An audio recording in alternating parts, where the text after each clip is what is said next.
Good afternoon. It's Tuesday, the 14th of March 2017, just after 1 o'clock. Welcome to UK Column News. I'm your host, Brian Gerrish. With me in the studio, of course, Mike Robinson. Well, it's still a lovely spring day here in Plymouth, and we'll leave it at that and move on to NATO. Yes, Jens Stoltenberg has released the 2016 annual report, well, it says at no point since the end of the Cold War has the NATO alliance faced greater challenges to their security than it does today. So the Cold War is over. That's what they say, but they say that since 20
I can't remember the American general's name, but he was being interviewed, and what he said is, we've got a big problem in NATO because we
partnership between NATO and the European Union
The key item that was highlighted in was the relationship with the European Union. Right, in the meantime, the European Union not making any friends with Russia, they've decided to prolong the anti-Russian sanctions. TASS here reporting that the Minsk Accords have failed to be implemented to this day through Kiev's fault, so the EU Council's decision to prolong sanctions against Russia is regrettable. And that was according to Maria Zakharova, the Foreign Ministry spokeswoman. She said the EU's decision is regrettable. There has been little progress in implementing the Minsk Accords. Russia's retaliatory stop list remains in effect too, but this is no choice of ours. So the EU maintains a blacklist of Russian and Ukrainian citizens for 6 months, that will expire in September of this year if it isn't renewed once again. On the sanction list, there are 150 people, including Russian officials, politicians, businessmen, and law enforcement. Clearly, the EU not prepared to move on this just yet. Well, they've been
going to be organising, they're going to be training, they're going to be the special forces in on the ground, but without air support, immensely vulnerable. So it's going to be interesting to see what now happens as far as the Russian support for Assad. Yes. Now, in the chat box, they're saying Raqqa needs clearing from ISIS. This is absolutely true. Raqqa does need to be cleared out of ISIS. Of course, what are the US doing there? Are they there to get rid of ISIS, or are they there to protect ISIS? I don't think they want to see another Aleppo situation developing. Presumably they're there to support the friendly terrorists. Yes, if we can tell the difference. Okay, let's come back to the UK then. The Surveillance Camera Commissioner has launched a national surveillance camera strategy for England and Wales. I've labelled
point that he's making is he said that a recent report by Big Brother Watch had shown a 46.6% decrease on funding spent on the installation, maintaining and monitoring of CCTV by local authorities since 2012, from around £515 million to approximately £277 million. And the report says this downturn in spend is likely to indicate some councils switching off or reducing their CCTV provision.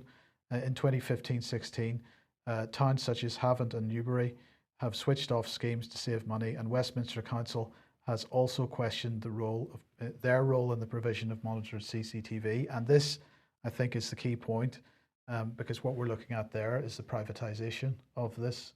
And that, of course, becomes much more difficult then to hold anybody to account, because private companies tend not to be held to the Freedom of Information Act, even though they're supposed to when they're providing a service on behalf of a public authority. Yes. Yeah. He was describing this in The Guardian as a nightmare scenario, a lack of understanding about how big data and how effective this can be. The technology is here to protect us, but this needs to be informed consent about what it's capable of doing. And he's suggesting that neither the government nor the public actually appreciate where we're going. There's another angle on this, Mike, and that is I watch with interest, as the government says, and we've mentioned it in the NATO report, that cyber security is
my glasses on for the next bit.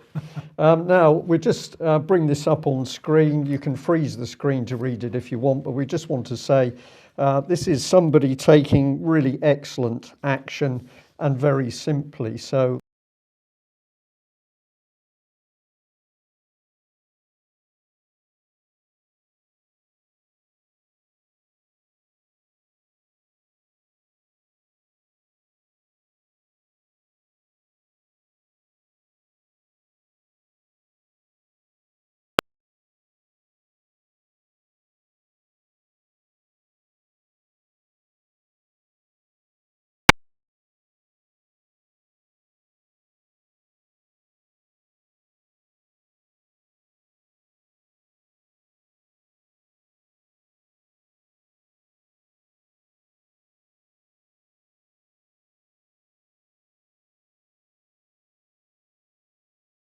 subject to this letter is his concern that some of Mr Dacre's journalists may be undermining the validity of Chief Constable Mike Veal's investigation into the serious allegations made against Edward Heath relating to sexual crimes committed against children.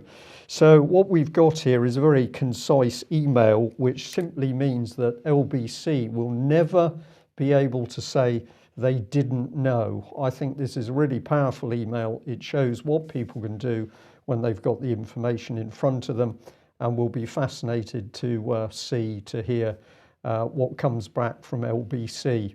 But Tim Fortescue's video clip is easily found on YouTube. If you haven't seen it, please do, because in it he simply says that the policy of the whips was to help cover up the abuse of children in order to, I'll use inverted commas, blackmail politicians into then doing what the whips wanted. But no child abuse in Westminster, according to David Cameron or Theresa May. A big thank you to those that have donated to the UK column. This little one came through. Somebody's tried to donate from the States but had a problem. We're going to say thank you for trying. I'm sure there's some other ways to get a donation through to the UK column. We did receive this little card this morning with a donation, and we're going to say a very big thank you for that support. Now, AV8 is coming up. I'll read the date. I hope I get it right this time, which is the 19th to the 22nd of May. And I am one of the speakers. I will be talking about the cult of transformational newspeak and how we break away from it. Why did I choose that title? Well, because for a very long time, UK column has been watching the use of language or the corruption of language to achieve political purposes, and it's quite clear to us that this is now speeding up. So let's bring in the subject of mindfulness, and we are particularly concerned to see this now being spread into schools, and it's being targeted against younger and younger children. So here's the BBC headline: Mindfulness to help children's mental well-being in schools. We've got another one here: Can mindfulness improve pupils' concentration? And if you Google mindfulness and mindfulness in British schools, you're going to find article after article as this pernicious, I'll call it a fad, but there's more to it, spreads. Well, if we have a look at this BBC article, it's fascinating because it quotes political author, former head of Wellington College and Vice Chancellor of Buckingham University, Sir Anthony Seldon. He's called for daily stillness sessions in schools. There's been a decline in traditional religious assemblies where people might have quiet time and in fact pray. We're going to get rid of all of that. We're going to have mindfulness, and that's going to be pushed out across all of the schools. So it says here, so can mindfulness meditation really help schools, pupils concentrate amid the distractions of 21st century living? A group of BBC school reporters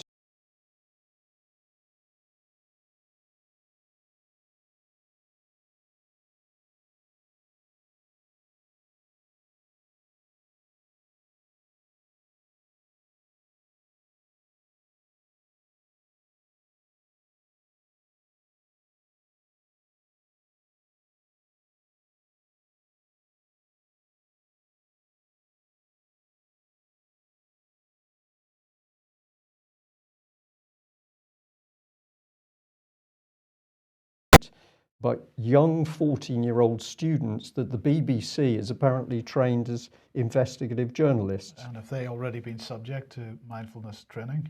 I don't know that, Mike, but of course, what did they come back with? A glowing report on the effects of mindfulness without actually investigating what's actually been done to their minds in the first place. This is very, very dangerous stuff. This is the organisation mentioned. So we've got Mindfulness in School project. Courage as always. People go and have a look at this stuff.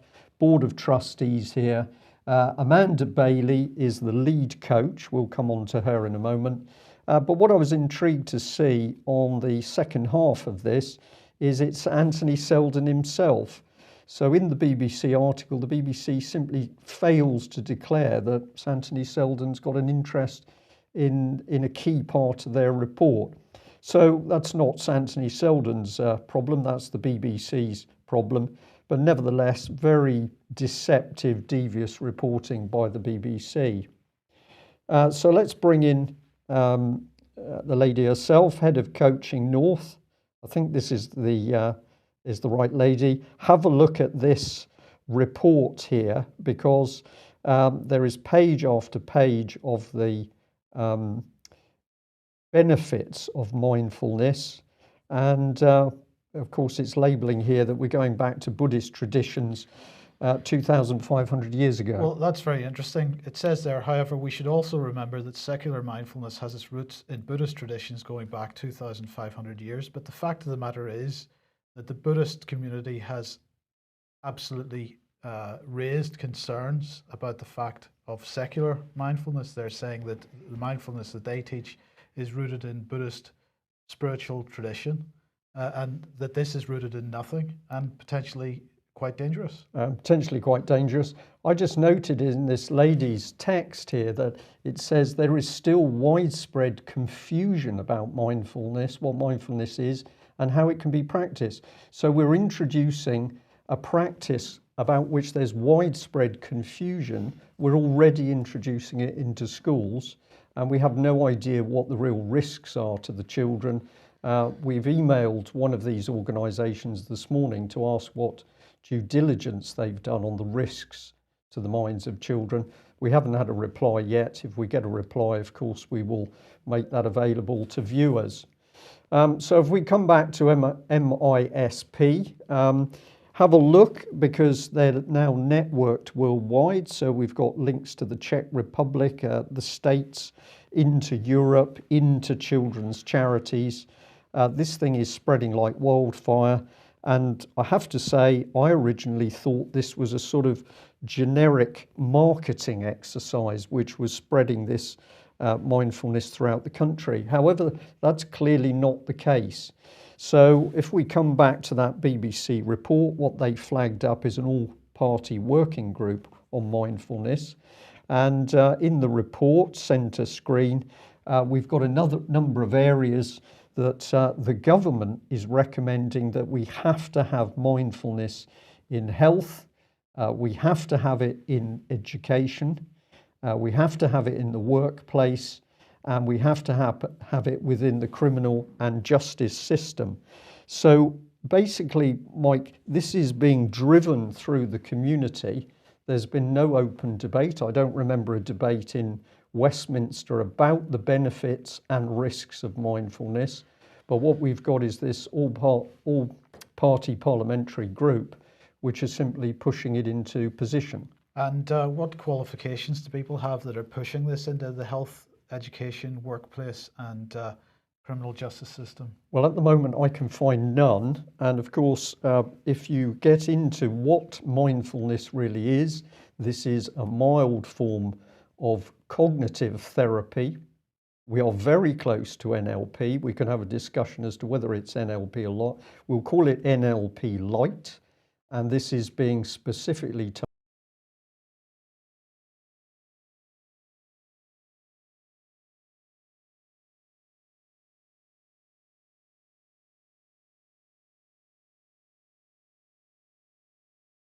psychiatrists and clinical psychologists, many of whom say this system is unproven. But where is this all coming from within Parliament?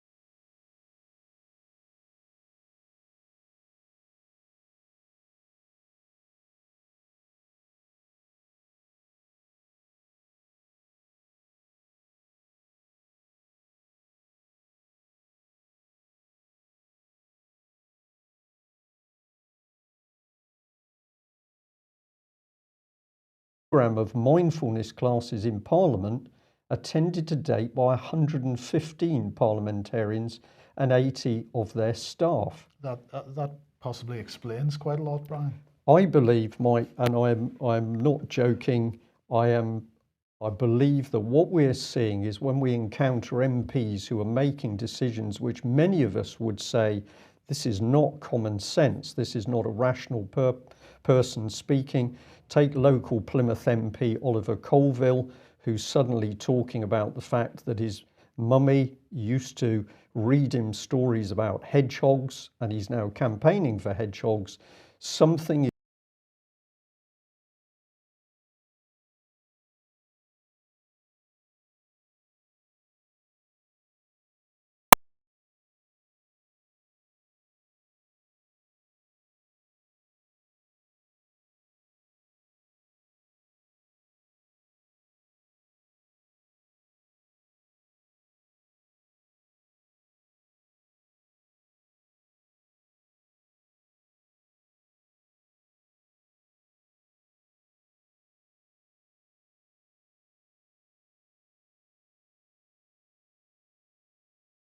O'Donnell, common purpose, neuro-linguistic programming, and this stuff has been driven through Parliament. And well-being, and of course well-being is right at the heart of the named person scheme in Scotland, and of course we don't have any definition Correct. for what well-being is.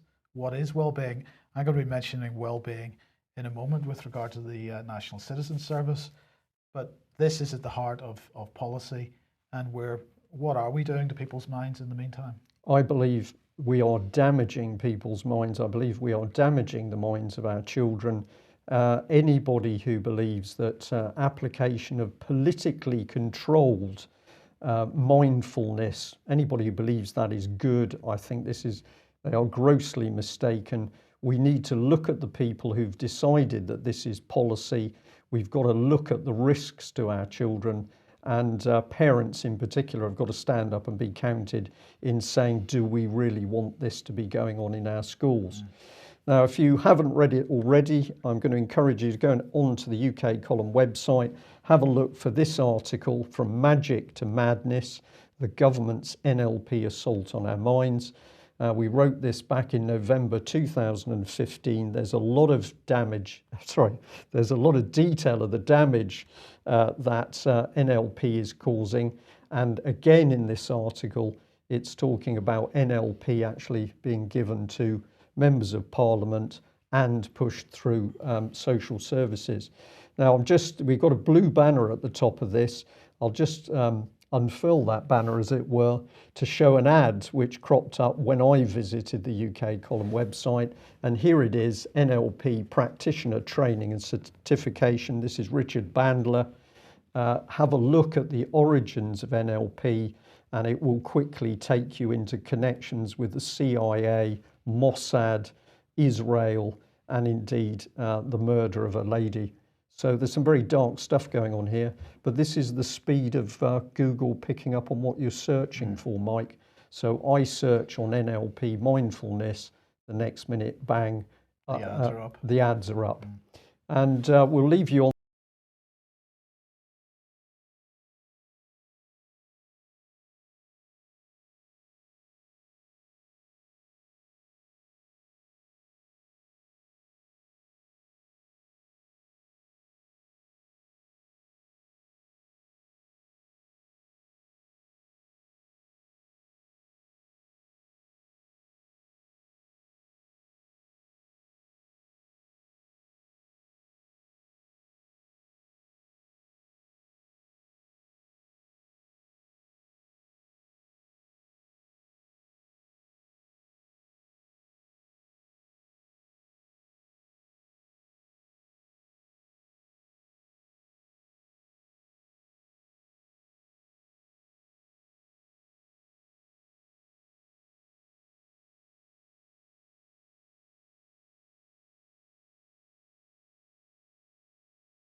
and values without the children really having a conscious decision in their heads as to whether they agree with what they're being told.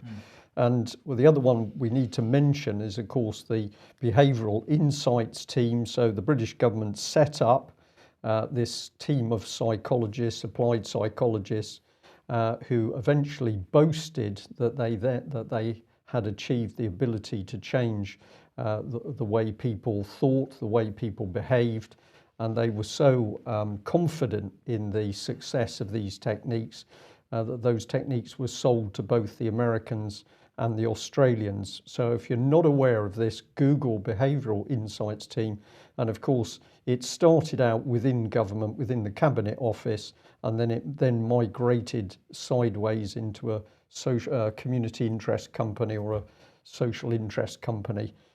So it is still there, and this is one of the powerhouses of producing this political agenda aimed at children. So meanwhile, if we've covered children, let's bring in elderly people, because of course the big scourge at the moment is dementia. David Cameron almost boasting that we can expect over 2 million people with dementia. I think it was by 2050. He was very confident of the number. Nobody at the moment is doing any real research into dementia, and nobody of course wants to talk about the fact that elderly people in care who are being denied liquids invariably begin to show signs of dementia-like symptoms for which they're then medicated. So we're receiving more and more information that elderly people who have actually nothing wrong with them are being given dementia-like symptoms because of dehydration within so-called care facilities. Well, here we've got the Law Commission. People with dementia and learning difficulties detained in care without checks due to failing law. Now, I think, Mike, this is a scam, because we're well aware of what's going on. Elderly people are having property taken away from them. They're being told that they're not compos mentis, they're not capable of looking after themselves. Is it the public backlash which has now caused a so-called independent review by the Law Commission? We don't know. And this one also flagged up to us today, all change in the courts. So we've got business and property courts.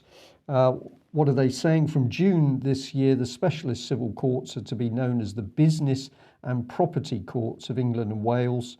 There'll be the new name for England-Wales International Dispute Resolution Jurisdictions. So massive changes to the courts. We've been warning about changes, attempted changes to the British Constitution. Courts, of course, are part of this.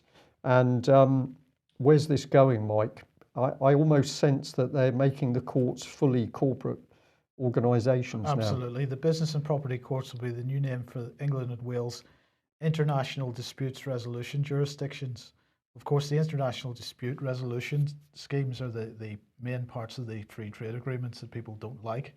So this rebranding in preparation for our new trade agreements with all and sundry, perhaps? Perhaps. But I wonder, did they go to a PR company and pay for that name?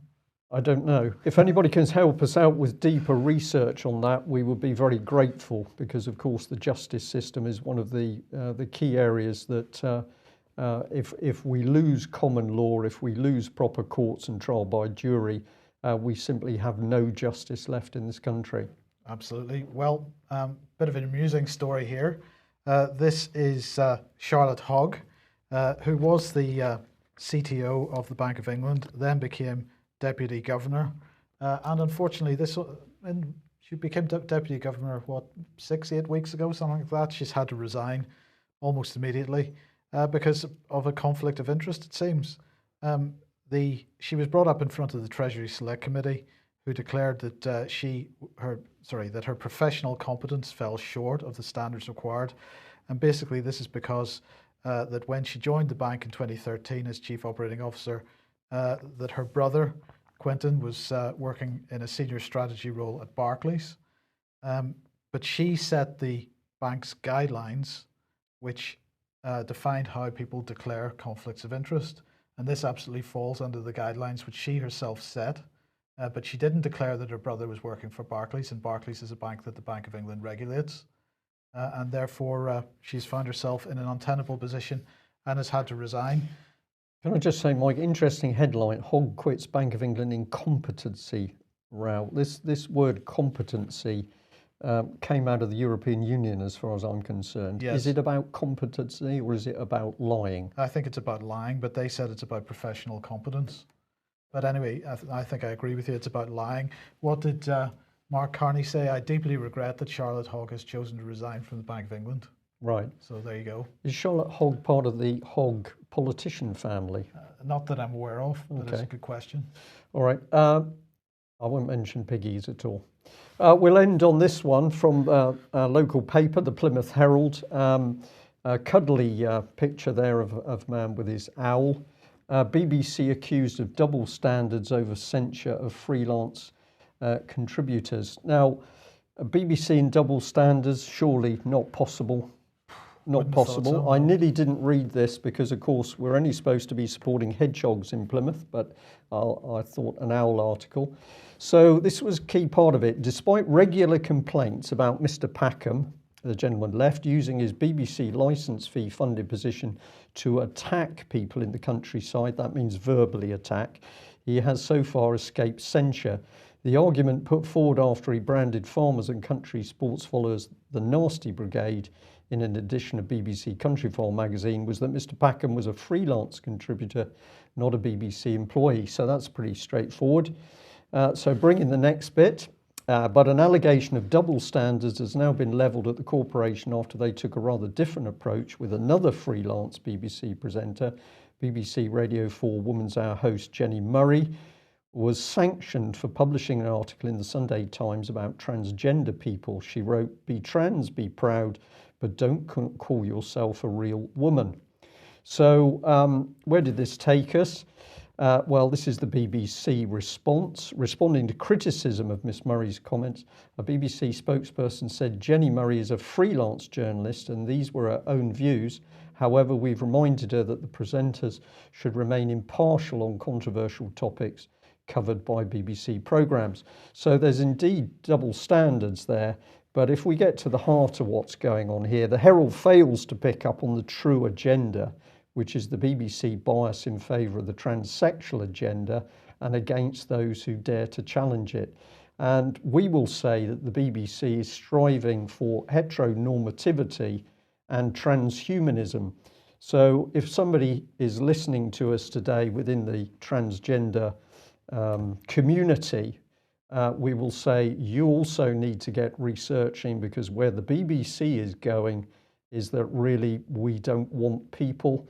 And it's much better if you are either totally sexless in the fullest definition of that, or you have been transformed into what, part human, part machine. I'll leave you to think about that. That brings us to the end of today's news. Thanks for a subscriber of the UK column. Please consider taking out a subscription, because we can only do what we do with your help. Thanks for joining us. Bye-bye.